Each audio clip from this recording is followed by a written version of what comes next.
All right, I'm gonna try and keep this quick because man, the humidity in here is blazing. It is stifling in here right now. It's 84 degrees and we're like 61% humidity. I actually don't mind the heat too much, but that humidity is just awful. I can't stand it.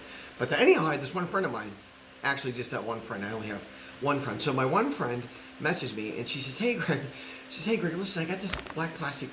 What the hell just happened there? All right, looks like we got that fixed, and hopefully we can keep this thing upright. That's what she said.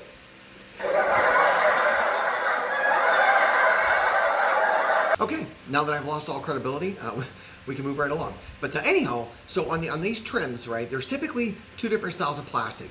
And the one we're gonna be addressing today is what they call piano style plastic. So when you come up to the car and you touch it, it'll feel like it's a sheet of glass almost, right? It'll have this sheen to it. It'll be just completely smooth, completely clear, and then you'll look in there and you'll see the black colored pigment underneath it, right?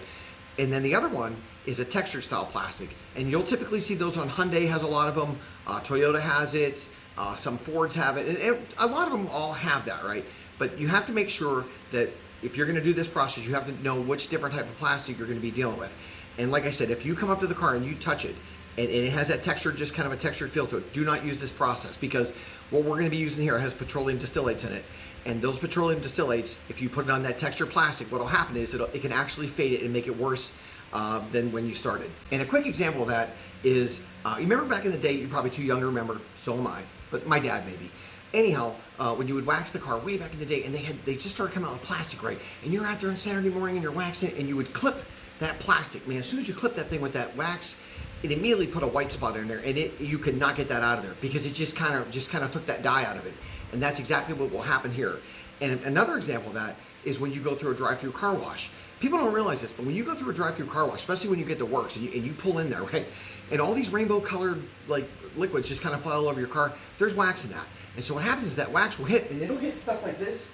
It'll hit this plastic, and you won't know it right away. But what'll happen is it'll start fading all that stuff out, and within a year or so, it'll all be white, and you have no idea why that happened. Well, now you know. All right, so let's take a quick look at this, and I'll kind of show you what we're dealing with here. You'll see how this plastic's starting to fade out, all this stuff. So we're going to fix that, and we're going to fix it by hand. And I have a machine.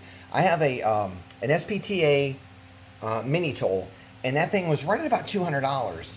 But I don't want you guys out there spending that kind of money. If you're only going to be doing this a couple times a year, just save your money. I'll show you how to do it by hand. All right, hopefully this is coming out. But anyway, so I'm using Minzerna 3-in-1 polish. I hope you can see. Let me see what we got there. There we go. I'm using Minzerna 3-in-1, and you can use whatever kind of polish you want. If you have some polish at the house, you can use Meguiar's, you can use, Mother's, all that stuff. None of that stuff's, they're all about the same as far as I'm concerned.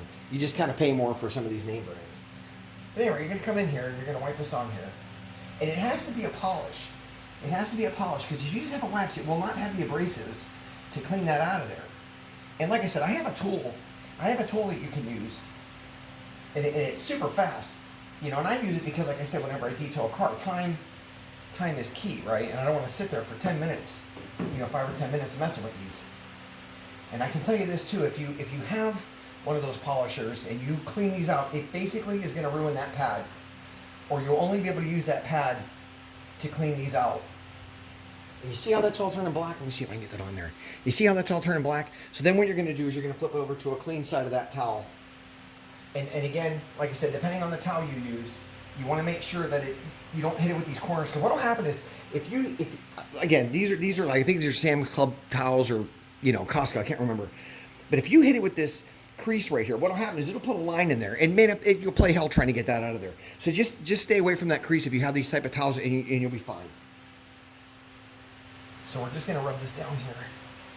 I'm not even going to make a joke out of that, but here we go. And so that's it. And again, I clean these things about every probably 6 months. So, you're not going to have that oxidation, or you may have more or less depending on the year of the car and that sort of thing. If I bring it in close here, let's see if I can get too close. Hold on, let me stop this real quick. So let's take a look.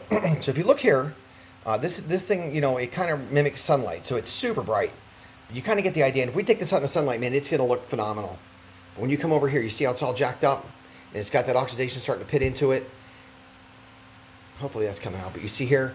And again, what you'll do is, and I didn't describe this earlier, but what you'll do is, you saw how that black stuff was coming off, right? You'll keep doing that over and over again until that black stuff stops coming off that towel. And that's when you know that you're done with it. You'll know that all the oxidation's off. Again, you'll just kind of repeat that process that I did over and over again until that towel wipes clean, right? And again, because I do this all the time, it only took, one time to do it. But if you have a car that's older and it's in pretty bad shape, it's probably going to take a good, 3 or 4 times at least to get that going again. All right, so let's stop it here and we'll finish it up. All right, so that's pretty much it. And I know that some of you guys may be wondering, do you coat it with anything? Do you put a ceramic on top of that and that sort of thing? Well, first off, you can't ceramic coat any type of polish. It has to be a non-filler polish. Otherwise, and then you have to panel prep it and then coat it with ceramic, right? But so nope, that's pretty much it. Once you polish that, like I showed you, just leave it. And I'm just being totally honest with you. I'm just trying to help you out here. I have tried pretty much every dedicated plastic ceramic out there possible for these piano style. There's ones that you can use for the texture style and they work pretty great, but that's another story. But as far as this piano black goes, that shiny kind of stuff, right? I have not found any ceramic coating that will protect that for more than a couple months, and it's almost a waste. I mean, and I've used, and I won't name them, but I've used some very reputable ceramic coating companies, and they're dedicated for that plastic, and man, they are expensive, and to me, they just don't hold up. It doesn't matter what you do, how you apply them, they just don't last. And so I don't want to have you, spend that kind of money, because I mean, you're talking, some of these are $80.